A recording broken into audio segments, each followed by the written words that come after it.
Hello friends, welcome back. Hope you're doing well. Today I'm in Luminar Neo and I had a question on one of the recent videos I did where I was using a luminosity mask to edit a landscape. And in fact, the question was about that very thing, which is, can you use luminosity masks on photos that don't have skies or water? In other words, that are not a landscape. And of course, the answer for me is absolutely, you can. And I'm going to walk through an example of how we use it on a city shot that's essentially architecture. And this is the photo. And for me, luminosity masks they're just the best thing ever. I've been yapping about them pretty much incessantly here since it arrived in this latest update to Luminar. This is because they're powerful and flexible, and because it allows you to create a mask based on light values. For me, that aligns perfectly with what I'm trying to do, which is, I want to add a little detail to the midtones. Okay, easy. I want to put a little color pop on the highlights. Easy, right? These masks, because they're based on the different tone values, just give you that kind of power and flexibility. And that works on interior architecture shots as well. So it doesn't have to be a landscape with a big broad sky and lots of water. It could be an interior architecture shot like this one. So that's what we're going to do. I'm going to pull the highlights down here. Now, it does have a little bit of sky coming through, and it's blown out, and I'm not going to recover it, and that's okay. I don't really think that it impacts the photo a whole lot. So I'm going to go ahead and just play a little bit with those, and I don't do anything with color or blacks and whites. I am going to go into transform and adjust these verticals because it's just a little bit too tilted. It's a wide angle lens shot, as you can tell, and usually with architecture, if you're fairly close, in this case, I'm inside of this place. This is called Leadenhall Market. It's in London. Go there early on like a Sunday morning. You can have it all to yourself. Otherwise, it's going to be crowded. But a quick kind of presto changeo, and I've got a decent start. And for me, number two, even with the advent of luminosity masks, number two is still going to be super contrast. I don't find a reason not to use it. Second, it's because it gives me so much great control over the tones by those individual tonal values, right? And so it is kinda, not really, but it's kinda like having a luminosity mask because it is adjusting the light values in the different tonal areas for me. I'm gonna go ahead and just whack this highlights balance pretty high, like 98. And I think I go to mid 40s here, 48, 49 looks good. And this one I'm only going to about 20. So I've established my mood, which is kind of my first two things, right?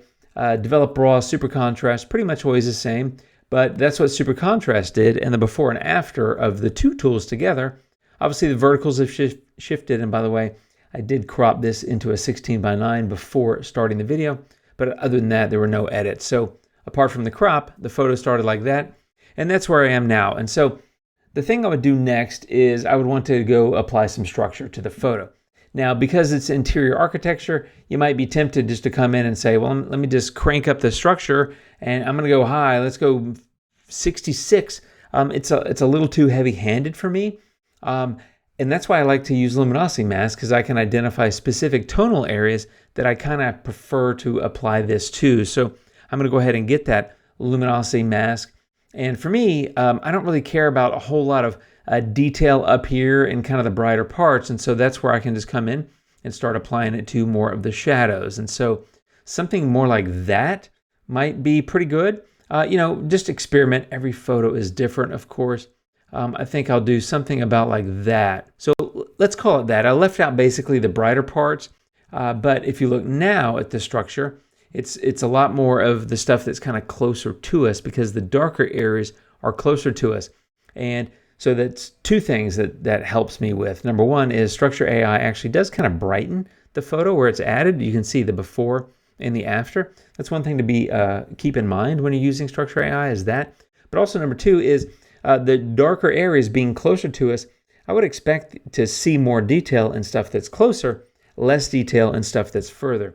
And so applying it to the shadows, which were closer to us, actually kind of aligns with where I would expect to see more detail in the photo. Hope that makes sense. Now that I've done that, I want to go play with a little bit of color. And so for me, color harmony is fantastic. I just love it. It's a great tool. I've been using it for years. I mean, however long it's been in Luminar, I've been using it for. So I'm going to come in here and just do some things. And I'm just kind of playing around. I have some numbers written down that I played with, but I'm just kind of playing around, frankly. So maybe you do something like that, and that's getting really bold and colorful. Another great use of luminosity mask, of course, is to be able to kind of control things and more evenly distribute the color and not just smack it or peanut butter spread it across the entire photo, but instead to come in and fade it into some different areas. Luminosity mask to the rescue again. And so in this case, I'm going to pull it back some from the shadows. You can see what's happening to the mask. I'm going to pull it back some from the highlights, and then I'm going to fade it a little bit into the photo, into the highlights, and fade it a little bit into the shadows. And actually just might take this whole section and go a little bit left with it, maybe shrink that zone a little bit. Anyway, the point is the colors are now a little bit more under control. They're not applying equally across the entire photo. They're kind of more heavily in the midtones with a little bit more generous fade into the shadows versus fading into the highlights. In fact, I'm going to shrink both of those a little bit and just tame that. So a luminosity mask like that gives me a nice distribution of that color across the photo. And now if you look at it, it's a little, not a little bit, it's actually a lot more subtle than it was prior to using the luminosity mask. By the way, you can create the mask and then go do the edits, or you can do the edits like I just did and then apply the mask. I'm doing edits first this time simply because I'm showing you what they look like before adding the mask, and then I'm adding the mask so you can see the difference. But if you look at the before and the after, it's a lot more subtle color pop. It looks nice, I think, and it's really bringing some of those colors to life, but it's a lot more controlled. And so again, luminosity mask works great for that. And again, not a landscape. I'm not playing with the sky. It's not a gorgeous sunset. There's no beautiful lake with clouds reflected. I'm not doing any of that stuff. This is concrete and wood. And, honestly, luminosity masks are doing a great job. Now, another thing I like to do, and I shared this in a previous video, which is that video right there, is if you ever want to give a photo a little bit of pop, Accent AI is a great way to do that. But it's really easy to get over the top. Even at 30 or 31, it's getting to be a bit much. So again, I'm going to come back in and I'm going to do something similar to what I did in the last tool. Now, I could have copied that luminosity mask and just pasted it here, but for the sake of fun, maybe it's just that I didn't think about it, I'm just going to do it again here and kind of recreate. And so this is a situation where I like to use a fade. I just want to be a little careful. I don't want to go too much of a fade. And in fact, I'm going to get it a little bit further away from the highlights. Simply, there's not as much definition in the highlights and the brighter areas.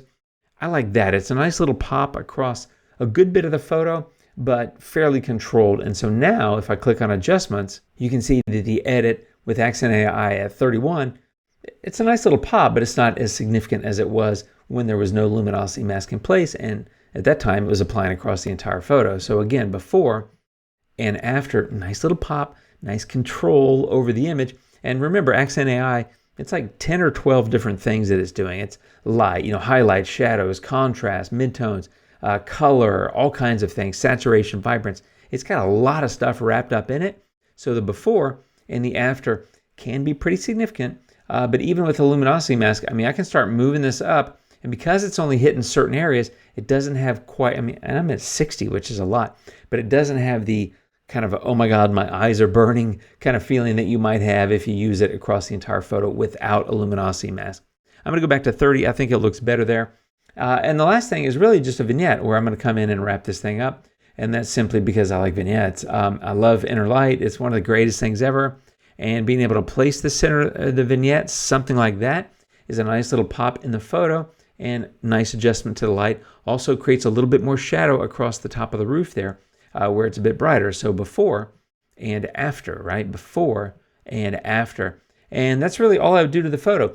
The only other thing you might want to consider on some images, it depends, and this one's a maybe for me. I haven't decided if I want to do this or not, and that is to go into color and go into HSL. And in this case, the yellows and the reds, they're pretty vibrant, so you could come in and just take those down a little bit in saturation, just in case if you feel like the colors are getting a little intense. And again, that's going to depend on what did you do in color balance, what did you do in Accent AI, and what did you do with your luminosity mask if you use them. Because even using them, there's still certain areas that are getting 100% of the effect. And if it's too much, it's too much, right? In this case, taking it down a little bit, I think looks pretty good. But as you can see before, and again, cropped prior to the video starting, and I fixed the verticals, hence the adjustment to the framing or whatever. But there's the before and there's the after. Quite a nice pop, quite a bit of color, and I think a beautiful overall look. And a lot of it was due to Luminosity Mask. I used it on Structure AI, Color Harmony, Accent AI, 3 powerful tools that I absolutely love. But when you apply them across an entire photo, sometimes they just get to be a little too much. Even with interior architecture, Luminosity Mask, pull those in, compress the tonal ranges that are being affected by that edit, and get a much better result. So yes, you can use Luminosity Mask on photos that are not landscapes. You could use it on portraits, you could use it on whatever. They're powerful, they're flexible. Have fun experimenting with it. Thanks for watching. I'll see you in the next video, and until then, adios.